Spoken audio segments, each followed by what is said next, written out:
Hey everyone, and welcome to the Reading Crossbow podcast. My name is Lena, and I am here with my co-host Rob. Hey, Lena, and hello to all the viewers. I'm excited to talk to you this week about Lena's choice for May, which is The Tainted Khan by Taren Matharu. We read Dragon Rider last year, and we both really enjoyed that book. So I'm excited to talk to you about its sequel. But first, a quick summary of The Tainted Khan, but we'll talk about the first book first, which is a boy was a hostage in a castle. Basically, his father was the leader of a tribe who'd done a lot of conquering, but lost his final battle against the king. The king now has this Khan's sons, and in that book, our main character, Jai, escapes during kind of a red wedding scene, gets away, gets a dragon egg, finds a female accomplice and a mentor named Rufus to teach him the ways of soul breathing and how to master bonding to his dragon, which he stole. There's a lot more to it than that, but we leave with somewhat of a cliffhanger at the end of that book where the three are split. So we end with that novel with Jai basically going off to the steppe, which is where he wants to go because he wants to claim his right as the Khan among the steppe folk. And then we have his companions, which were Frida / Erica, and she is now with the Hudite, which basically is an imprisoned group of people. And then Rufus, which was both of our favorite characters in the first book, he's basically in a big giant battle with a guy that reminds me of like a dwarf, like the red dwarf from The Lord of the Rings. Yep, huge epic battle. And we didn't know what happened after that. So that was the cliffhanger. And that leads us to this book as we pick up from there. So basically this book is about Jai. We don't really get much of the other characters. So I'm hoping we get that in the other installments. But in this story, Jai is learning to soul bond with his dragon more. The dragon is growing, and he's basically really trying to claim his title as Khan, and a lot happens along the way. Yeah, and this was a very fun journey type of story, much like the last one, where a lot of this book includes just a lot of travel time and the shenanigans that Jai gets up to as he's crossing the steppe with different members of his people. And it was really interesting how it stuck with the mold of the original story, which is a very much a traveling epic story, while going in pretty new directions as he almost gets to like a Shangri-La mystical city to really learn how to do his magic. And that was that whole section was really probably one of my favorite parts of this book. That was a very good part. So we're going to get to that. So I loved that too. But before we do, I'm super curious because we did leave off after basically an epic battle. Like they had just ended battling. In fact, one of the battles hadn't finished yet, which is the one with Rufus. And we're left at the end of that. So to you, how do you think this book transitioned from book 1 to book 2? Yeah, because the last time we saw Rufus, I mean, it was practically an anime battle that was happening like off in the distance. You could hear the thunderclaps of these two guys just battling it out, and that's still the last we've seen of either of those characters. And this one picks up, I would expect, almost immediately after the last book ends, and Jai has basically been captured by a rival tribe of his people, and he's basically once again been turned into a hostage because they want to sell him back to his original tribe in order to get some kind of payday.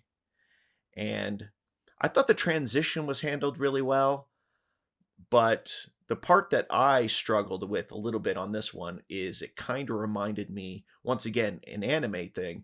It kind of felt like a filler arc because at the end of the last book, Jai had really come into his power. And then suddenly he has no power again. He's back to being essentially a hostage. His magic is at its lowest once again. And it felt like a reset. And luckily that didn't last too long into the book, because it lasted long enough. I was like, man, I hope this doesn't continue. But finally that situation resolves itself. as he does get ransomed back to his tribe. And then the story really kicks off. Yeah, I think I struggled maybe a bit more than you then, because I had grown so attached to the other characters. I really had. Like, I loved Rufus. And we had really just gotten into it, like, mini spoiler here, but hopefully you read the first book if you're doing the second one. And actually a good time to talk about spoilers, because we might hit a couple, because, you know, it's just part of it, but nothing big. We're going to save the really big ones to the end, and we're going to clearly call that out.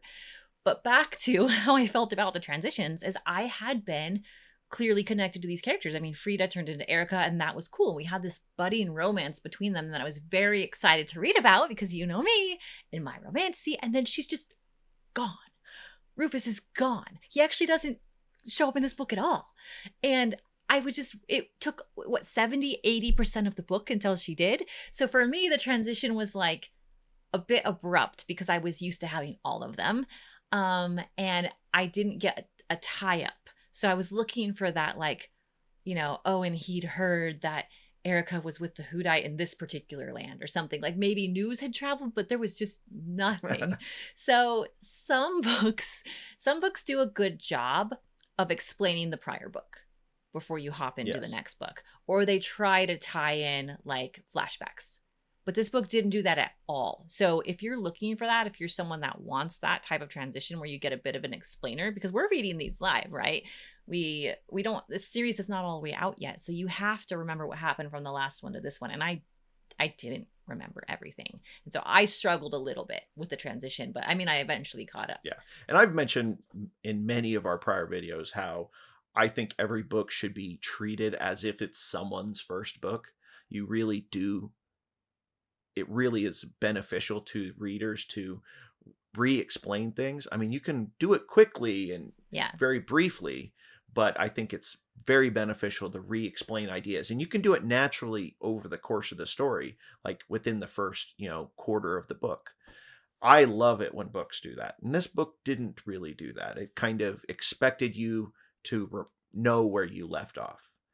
And, not my favorite transition, but I was good for this book because I still had the last one strongly in my brain. But anyway, that takes us to characters. So we're sticking to kind of our old format, if you've been with us for a while, where we go through kind of world building, characters, magic. We'll do Show Me the Map, we'll read the book, and then we'll go into some, discussion of the ending. But what did you think about the new characters in this book? Yeah, I really liked the new characters, especially the two kind of leaders of the Valor tribe.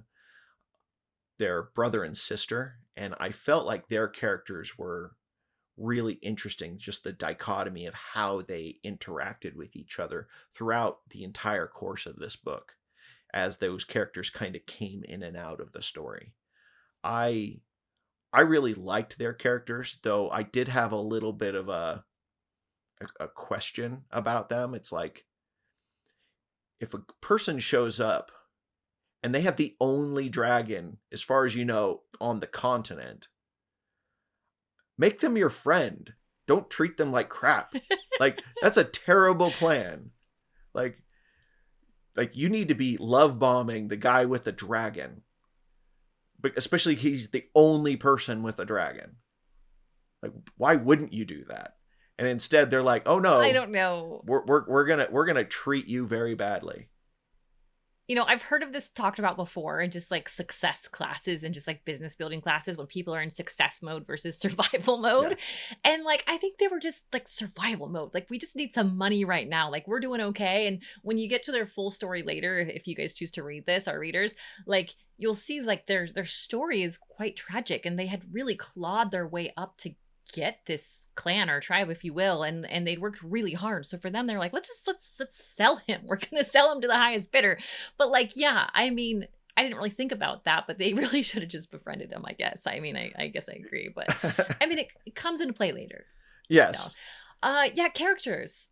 I loved the characters in this book, and I thought that we really only had Erica and Jai and Rufus in the first book. Like, you really didn't get connected to others, but I felt like this book you totally did, because there's a whole bunch of different tribes, and Jai, in his like quest to become Khan of his tribe, which is the Kadara tribe, he gets passed around a bit. Like you mentioned, he goes to the Valor first, and then they basically sell him, and then he goes to the Kadara, and then he kind of like moves on conquering other tribes. So you meet a lot of people along the way of his condom. If condom, oh, that sounds terrible how that came out. I was trying to say kingdom and I said condom, but now that's funny and we're keeping it. Okay, I said that. If I flush on screen now you know why. Okay, I'm not. Can we say condom? It's hilarious now. Yeah, go for it. Yeah, for his condom. And now I forgot what I was gonna say, but that's okay. You meet a lot of characters, and I found all of them to be quite interesting, and then well fleshed out. I mean, when he meets his uncle, his uncle's a total shit, and then his uncle's like right hand man. Basically, you really get to know his character, another total shit. And then like the warriors of the tribes that lead these different tribes into battle. Like they're amazing. Yeah. I loved all the warriors. Despite the fact there actually is a pretty substantial cast of characters, as you were noting in this book, all of them feel very distinct. I didn't feel like, oh, it's a bunch of samesies type of characters. Like even one of the last characters that gets introduced, his name is Tenzin. He is a Khan of basically woolly mammoth riders. And even he is very distinct and interesting. And he's one of the last new characters that gets introduced in the book. And it doesn't feel like a repeat of all the other Khans that you've met and tribes people that you've met throughout this story. And I thought that was terrific. I think the whole cast was well done. Yeah, agree. Gonna get major points for character building from me, but now we are to talk about world building. So the world hasn't changed. It's only expanded from what we know, like any true epic. And what did you think about it from book 1 to book 2? I think where it really shines is in the first kind of act of this story, when he's still traveling with the Valor, because that's when you as the reader really get to learn about the steppe and the cultures of the steppe. Like there's this whole thing where they basically dig these swimming holes, basically bathing pools. And I found that whole section to be very fascinating because it introduced a lot about these cultures and how they work. And as far as for world building, that's what I look for, is very interesting setting materials. And so I thought it was all terrific. Yeah, same. Even from the way they braid their hair differently amongst the tribes, the way they describe different tribes as they're traveling. One tribe has like no hair at all. They completely shave everything, including their eyebrows. And then, to the dark coal lining their eyes, and then traveling to all the different areas. Like it becomes quite different, like the range of what they have to live through as well. So like as we get to like different areas, they trap their animals differently. They set up traps to catch them. When we get to the colder region where it's like high up, it's not north so much, it is just like tall, like it's like a tall, it's a mountainous mountain region. area. Yeah. Like the mountainous region, exactly. It's just interesting how the tribes vary each place. And we actually didn't venture into the prior area of the world really at all. Like it was referenced, like the Kashmir Road, but we didn't journey back. Like this book did not go backwards to region. And I found that interesting too, because the author took the time to make the new area of the map like deep and rich. And the steppe, although we'll get into show me the map, the steppe, although it wasn't as large as I expected it to be when looking at the map, it was described as vast. Like a lot of tribes and thousands and thousands and thousands of people live in this area. Massive tribes. And I didn't see it that way in my mind. And that just shows like how massive this world is. So I really enjoyed this world. And so while you initially got the impression of the steppe as being more like the Eurasian steppe, where it's large tracts of grasslands, there's also these descriptions of like this plateau, which they call like the Blue Mesa. And then there's some mountainous areas. And while it was very intentionally designed to be very continuous, it does feel very different as they travel around, because you get to experience these different types of environments within that area. So all this talk about the world building and the land, normally we would do show me the map, and I kind of teased it earlier. But really, if you want to hear how we feel about this map, actually just go back. Good opportunity. We can put it as a card up top. Go back and watch the first episode on this, where we talk about how we feel about the map in this book, because it's actually the same in this book. The only thing that changed is the art around the map. So that takes us to magic. So I know, yeah, last time we had talked about, we got like a taste of it, just a little bit.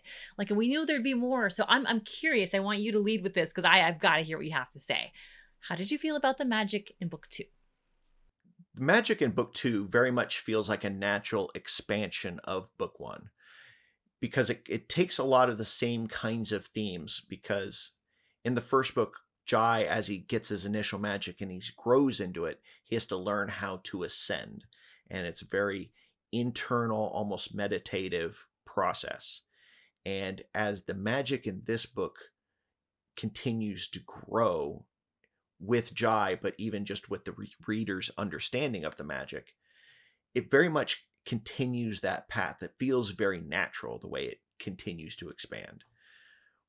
And while we don't get a lot of new powers, you definitely get a lot more of the spiritual side of this magic system. It actually made me feel a lot more like some spiritual fiction books, like the Celestine Prophecy, or about anything by L. Ron Hubbard, where there's all these spiritual elements being slid into your fiction. And I found that to be very fascinating. I get what you mean about the spirituality, because when I was reading the section of the book where they have the concentrated area of mana, so that mountainous cold region where they all shave their heads, I imagined monks. And it was really easy for me to understand it that way and picture it that way, because you know how I like to picture it in my mind. They basically all sat around meditating, and it was just like, this spiritual form of magic kind of brought it all together. And it's in this area that they explain going through the different levels of magic as well. So Jai gets there, and basically he gets there at a rank, what is it, Rob? Rank 5? 4? I think he arrives, 4. he's still 4. 4. Yep. And this kind of explains it more, because I know you said in the first book that it felt like, oh, you're rank 1, you're rank 2, you're rank 3. And Jai did it super fast. And he kind of still does in this book, because he gets to this place where you can only get to level 7 from this place. And there's people who've been there for a long time trying to hit level 7. And he basically does it in like a couple days from rank 4 to 6. And then like maybe a week from 6 to 7. If that. But yeah, if that. Like, it was all very fast, but it brought it all together is what I'm trying to say. So in this world, what they didn't explain in the first book is that we have the concentrated areas of mana. And then we also learn kind of what makes mana grow, what makes it concentrated. And we also learn like ways where you can breathe it in faster. And basically he needed to connect with his dragon more. That's kind of what he was missing. So we get a lot more of the bond happening with the magic between the dragon and him, or actually any soulbound and their familiar. What do they even call that? I'm not sure. Like, they're familiar. Yeah. But anyhow, so it's all just connected a lot more. So the magic has different like ways it's expressed. You have the mana, you have the way you burn the mana, which is either like in Jai's case, his dragon burns the mana by flying. Oh, kind of spoiler, dragons can fly. She couldn't in the first book, she can in the second book. And Jai burns it by healing, or by using spells, or by like quickening his speed, things like that, warming himself. So it's like really interesting the different ways mana can be used. Yeah, and you mentioned how these monk-like people, they're meditating. They can actually absorb so much mana while they're meditating. They can, so they're what they call soul breathing, that they don't even need to eat, they don't need to drink, they don't need any protection from the elements, because they're just using pure magic to basically fuel their bodies and keep them healthy. And like I said, it felt very much like this spiritual fiction while it was going through the way he was looking into himself and processing how is his soul changing as he's going through these steps. It wasn't quite as dramatic. Like, I didn't feel like it was trying to teach the reader a lesson. It was very much just Jai needed to understand his magic more and how to be more efficient in how he uses his mana. Yeah, but just much more fleshed out, explained a lot more. I think it still has a lot more room to grow. I have my suspicions on how that's going to happen. And yeah, I was just quite pleased with it. I didn't tell you ahead of time that we were going to rate the magic, but let's rate the magic and then we'll talk about the story and then go on to rating the book before we hit spoilers. So how would you rate the magic thus far? Scale of 1 to 5. I think for me, I'm pretty sure I went with a 4 or 5 last time, and I would definitely stick with a 4 this time. Mostly because I didn't feel like the magic we didn't get a lot of new effects. I think I would have been a lot more excited if we'd gotten some new spells or some new tricks of how he was using his magic.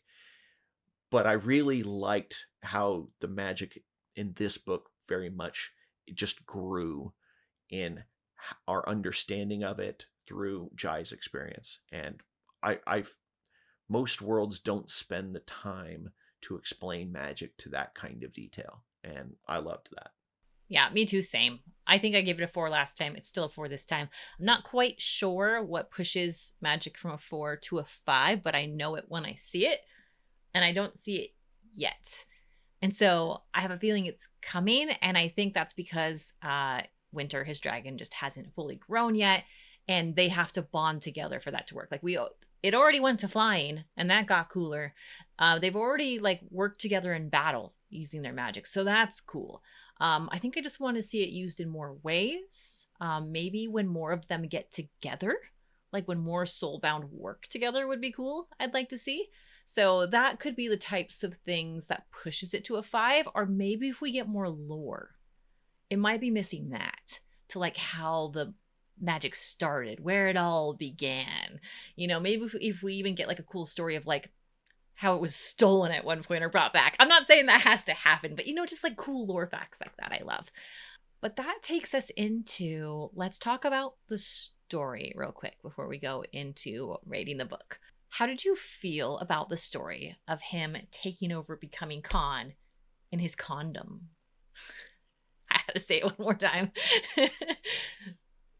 Yeah, I really actually like this. The first part of this book, it felt like he had this because he was a prisoner, he was a hostage again. He was being directed at every moment of his life, and then suddenly the leash gets pulled off, and he is just going balls out, being like, I need to lead the tribe, and then lead all the tribes, and then conquer back the Sabine Empire. And he just goes full tilt. And I like that because he shows so much, driving force in this book, while at the same time failing so often. He makes a lot of mistakes. He tries to do different things and still fails at those things. So it makes when he has the successes feel a lot more valid, because it's not like it's just a string of constant success for him. He does have a crazy amount of success in this book, but he also has a lot of failures and a lot of them are small, or maybe only impact a limited part of the actual story. But he has those failures, and they're important because it shows kind of the ebb and flow of his character. And that I really like that in how that was done in this book. Yeah, agree. I wasn't that committed to it at first because, like I said, it was hard for me to transition from book 1 to book 2. I couldn't remember exactly everything that happened. I didn't know how much time had gone by. It quickly caught up to me that we were pretty current in time, so that was good. And then I thought the first transition from Tribe 1 to Tribe 2, his tribe, the Kadara, when he was purchased, or traded, rather, parlayed, to his uncle, I thought that part happened too easy. the actual transition of it. Like, we had the wonderful buildup of that first tribe, the Valor, and getting to meet the brother sister combo. Their names are Sindri and Zane. And anyhow, I loved that part almost too much. Like, I felt in my mind that he would always go back to them somehow. Like, I'm like, he can't leave this tribe. They're fantastic. Like, this is great. He's learning so much. He's getting connected to the land. I felt like that's where he really became a stepsman. Like, he fell in love with the step with that first tribe. Then the trade over actually just happened too fast for me. But then that's where the drama starts, though. So, and that's where I actually really started really enjoying the political transfer of it all. And like, okay, whoa. He's going to become king. Because at the moment when he was with the first tribe, I still felt like he was such a boy, because he is a boy. Like, he's actually really young. How old is he in this? 16, 17? I think he's in his young 20s. Really? I'd have to go back and double check. Doesn't really that matter much to this, because he definitely feels like a boy. And this is where the story gets good for me, because we start to see like treachery. So his uncle basically betrays him, makes him feel welcome in. And I'm not going to go too spoilery, but his uncle turns into a total jerk. Okay? But then we get to see why the first book was so important, because he was basically like the former king, like Leonard's like washing boy. Like, he would wash him up. It was like the worst jobs. Like, this man had killed his father, and then he's in charge of like changing his clothes and wiping his butt and putting him to bed every night. It was the worst.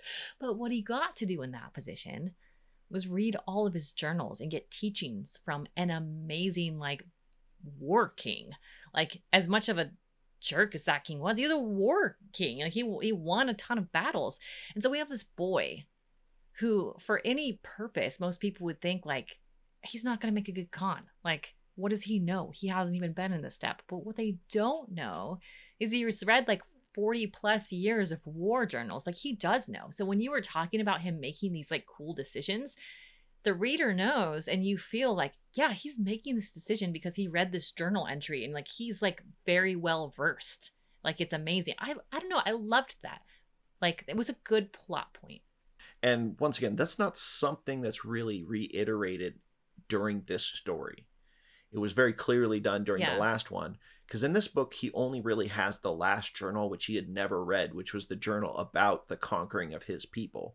And he had intentionally avoided that one prior to the start of the original book. And so that's the only one we really see him reading. But it was very clear in the original story that he's been reading all of them for most of his, life. It's only the one that he hadn't read, which was the one most pertinent to his culture. But it's because he really didn't want to read about how his dad died. And so, yeah, I mean, and his mother. It contained information about his mother. So he just wasn't ready yet. Yes. And so, but this book really didn't reiterate that. It just assumed that the reader would recall that from the first book.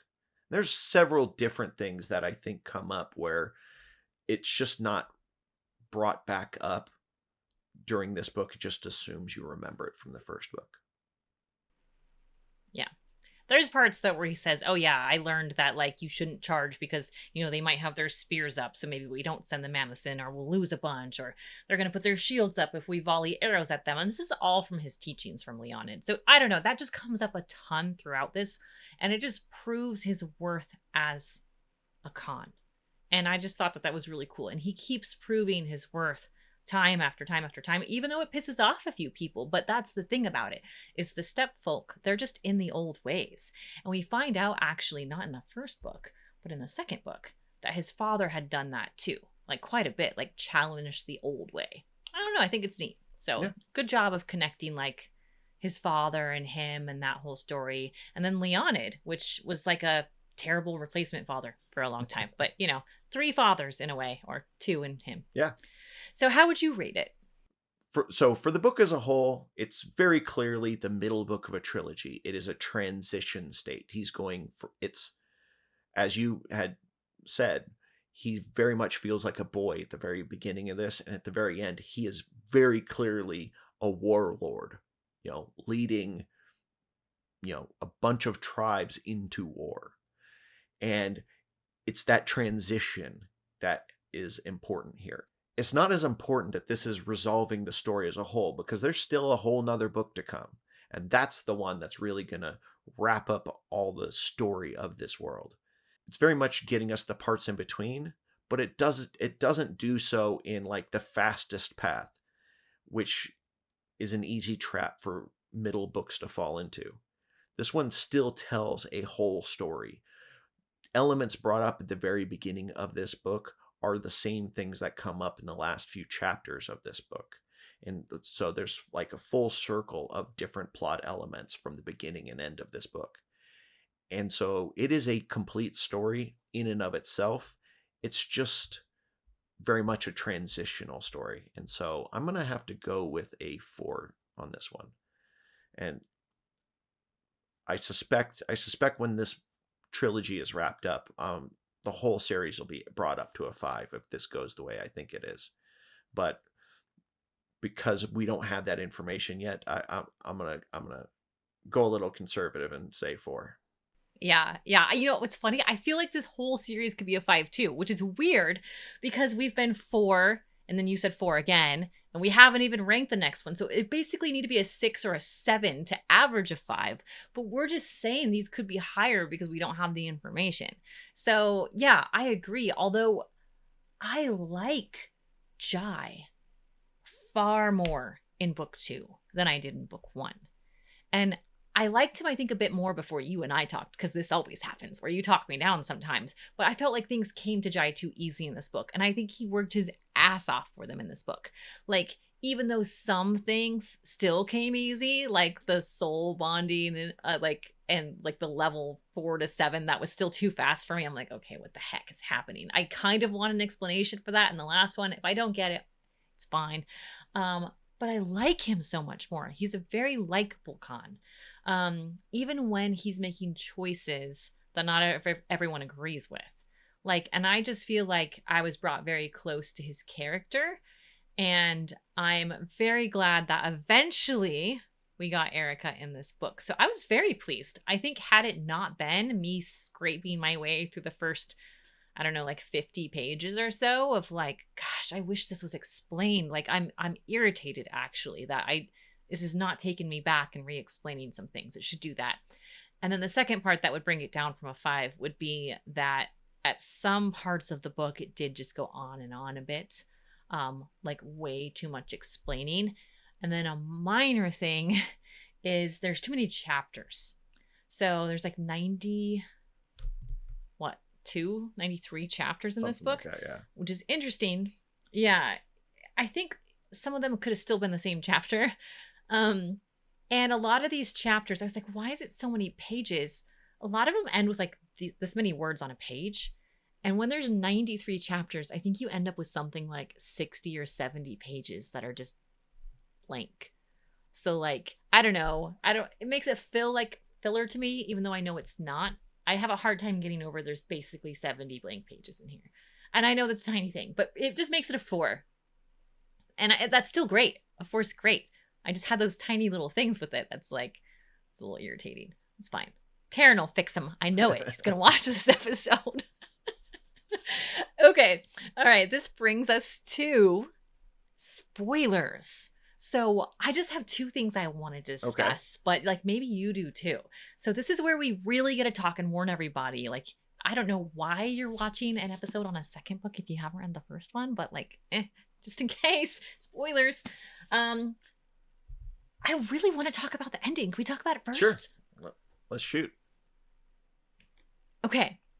So this whole time I'm reading the book, I had this suspicion that Jai is not the son of Rodan. Like, I thought it was possible that he could actually be the son of Leonid, which is the king that had killed his father. And I thought, well, maybe like it's kind of the reverse, where instead of Rowan being really dark skinned and the concubine that he had being like light skinned, maybe it's kind of the opposite with Leonid. And I don't know, maybe she got pregnant by Leonid and then got with Rohan, and then Rohan thought it was his son. So I thought that could happen. And I was expecting that to be the twist. Big moment of like, aha, I got you. Yeah, the twist. It wasn't. And the twist did get me. I don't know. Did it get you? I would say it did get me, but that's because it wasn't brought up at all during this book. Because in the last book, there is a whole section where as he's reading Leonid's journals, it talks about how he had this like secret romance. Yeah. And that plot didn't seem to really go anywhere. That was just a story that was happening within the story that he was reading about. And it didn't seem to go anywhere, essentially, until the stinger at the end of this book. Yeah. And so you had a whole book in between where it wasn't even referenced at all.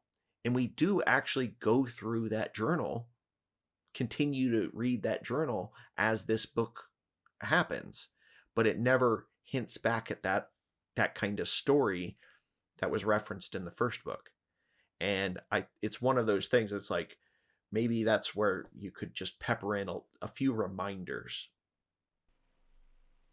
Yeah. I don't know if it was in the last chapter, though. So we should say what the spoiler is, right? We'll say that now. So the stinger, which is that Jai's mother is Leonid's daughter. Yes. Which is interesting because I cannot remember which journal entry it was. But there's a journal entry in this book 2. And I don't know if it's the final one. I think it might have been just before the final one, where he's talking about like loving it's not concubine. What's the word for them? Courtesan. Courtesan. Yeah. So where he's loving his courtesan. And this is like when Jai is talking to like the village elder. And anyway, he reads a journal entry around that time and it says, and she brought her daughter. 2. Like it was like his favorite courtesan and her daughter. And I got the super ick because I'm like, ew. So he's like sleeping with his favorite courtesan and her daughter? That's disgusting. And I remember instantly having the ick of like, that is so gross. Leonid was such a dirty jerk. But then it all came back later and I was like, wait a minute. She just brought her daughter, which was actually his daughter. Right? Yeah. Like, isn't it that? And so if we go back to the first book, there was like a tiny cot that was in that secret passageway. Yeah. That must have been where the kids slept. But this whole time I thought it's where the mother, like the courtesan, I think slept. it's where the kids slept while Leonid and the courtesan were getting it on. She would hang out. She would sleep in the separate room. And Jai got to learn about that a little bit. And it was also very clear that Leonid felt very bad about what happened to this courtesan. Like it sounded like he genuinely loved her, and then she died. So I really had this feeling throughout that first book that this was a plot point that was going to come back. And then it didn't by the end of the book. It didn't seem to go anywhere. But obviously it came back at the end of this book. And so But in a very different way. I thought Rohan and Leonid like were banging the same woman. That's what I thought. That's what I thought too. But they weren't. Okay, so that was the trippy thing. Is when he said he took the one he loved the most, I thought it meant like his courtesan, mm-hmm. But no, it was the daughter of the courtesan. And that made it all less weird, but then also like at the end I'm like, oh. Yeah, because he did find out that Rohan, his father Rohan, had stolen a courtesan from Leonid, and that's who his mother was, and that's why. But what you didn't realize is it was his favorite courtesan's daughter that he had stolen. Yeah. Ew. Do you think his daughter was ever a courtesan? No, he wouldn't let her do that. No. Okay, I don't know. We just, you know what, we'll leave it at that. But that was interesting to me. I didn't see it coming. So cool plot point. And the story ends there. So it's not as much of a cliffhanger as the first book, but it does leave us with more questions. Yeah. That, need answered. So I don't know if how he, but this is the last journal. So I don't know where he finds more of this, unless now that he's in the steppe region, if he gets maybe journals or more stuff from his father, or at least the stories passed along. But I imagine we're going to get more. I think from the lore keeper, I think she's going to be the one that's going to kind of convey the next part of this story. Which has to be his dad's side, Rohan's side. Like that's got to be the next part. We don't have any more from Leon that we know of. All right, what's a spoiler you want to talk about? So for me, the part that I found kind of that I wanted to talk about was these different magical societies. So you have the K-Light, and they are kind of this one society for people to learn about magic. And they're kind of opposed by a different group called the Guild. And the Guild is lightly associated with the Sabine Empire and therefore the Griffin Guard. And these seem to be very different, opposing views on how magic should be handled. And I think I commented last time about how I found it interesting how both seem to have the same like magic levels. Like, oh, you're a level 1, a 2, 3, 4. They both seem to have the same levels. And I was like, oh, it'd be kind of interesting if maybe the different organizations saw magic differently and therefore they ranked them in different ways. But where I really kind of felt odd in this book is the K-Light, but there's only about a dozen of these guys that are like at that level 7 or higher. And yet the Griffin Guard has 50, but they don't have the super cool, mountain spirit base. They have a tower. Is that how they do it? Like, I found that the two organizations to be very interesting. I just don't know how they're gonna play together by the end of this. Okay, so that was my spoiler thing too. I want to talk about. I think the tower is like the mountain. I think it is where they have that like mana source, and I think there might be a lot more of them. So as we get into the Dansk region, like I feel like we'll get another one with the dragons. Like there has to be more than just the one. I feel like that can't be it. So now it could be just the reasons why there's less of the K-Light is that their journey to attain it, or their right to attain it, is far more difficult. Whereas the king needs an army. The king is the one who says how things happen, how it must be done. So like he just might be like, yo, we need a bunch of soldiers who can soulbind, and hey, here's our big mana tower. I think the tower's around it, like around a source. Like that's my guess, because they didn't get to go in it. They said it's a secret. Well, and I think this book makes it clear that it is a very, very tall tower over the city. Super tall. Over the city, because the mana comes from living beings, whether it's the grasslands or people. The mana is being generated by life. And so by having their tower super high up above the city, that mana is trickling up to them. And so that's why they wanted this super tall tower. It was really important to them. But, and I get it, they have a very much more, bookish process for creating the Griffin Guard. And therefore, that's maybe why they also create so many. But I just have a lot of questions about these two organizations, because really you also have the third organization, which is the Guild. And the Guild and the Griffin Guard are lightly aligned. Like the Griffin Guard, like go and hang out with the Guild for about a year at a time, off and on. And that was explained in the first book and a little bit refreshed in this book.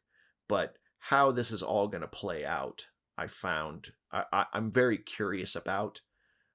This isn't a criticism. I'm just very curious where this is going, because I was starting to get a hint at the whole purpose of this war is the Griffin Guard is pushing this new emperor to do this because they want to take the K-Light Mountain. So they're the ones who pushed him into this crazy patricidal, taking over the empire, because he is their puppet so that they can go take out the K-Light. is that really like the background story of what's happening here? I don't know. There's a lot of questions around the mana and the reserves and how that all works. Like I said, I still don't think we have this element of the magic that's making it a 5.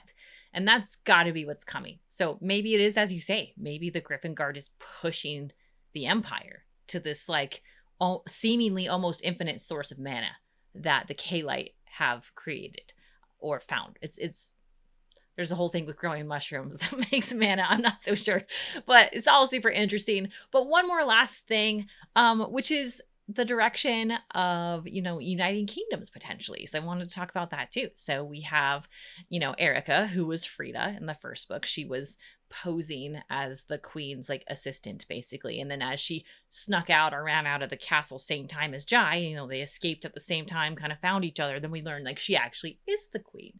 And so they form a romance. So they finally get to be, together in this one, which is a great scene, by the way. Just like, it wasn't as overly done. It was written well, which, by the way, we didn't talk about the writing, which sometimes we do, but I really enjoyed the writing in this book too. And I had a passage I wrote down, but I couldn't remember where I made the note, but just like great moments I remembered in this stuff. I love how that was written. And that was one of those scenes. So, I think in the third book, we're going to see that alliance happen. I hope that Jai and Erica get married, but we'll see. He had a marriage proposal in this book. Yeah. That didn't happen. Well, and also I'm not sure how it'll play out as far as for the two of them, because they can't independently be ruling their kingdoms. I think there might be a forced, we have to separate, but that, or one dies. huh? One could die. One could die. One could. But I think they'll be forced to maybe make a choice and be like, hey, it's in order for the greater good, we'll have to be just friends. No, that sucks. Someone has to die. It's probably Erica. The Khan can't die. It can't be Jai. Like, she lost a dragon in the first one. We're on spoilers. She gets a dragon again in the second one. Maybe she can't survive a second dragon dying. Maybe her second dragon dies and she must die too. I think I just really want someone to die. Like a main character. Is that terrible? I don't know. It's probably terrible. All right. That concludes our show. Next month, we actually are reading one of Rob's favorite authors, and I've never read them, which is Joe Abercrombie. And I'm actually very excited that you recommended this author so I can see what it is about them that you like. And we are reading The Devils. Yes, and that'll be our second book for May, and we're still deciding on what we're going to read for June, but we should have quite a bit of interesting content this month. So I look forward to some of our solo videos that we have planned. Yeah, well, that's it for today. Thank you so much. Please make sure to subscribe. We've actually had a lot more subscribers lately, and we're getting close to 500. That'll help us a ton. So tune in next time, and we will see you again. Thanks all. All right. Thank you.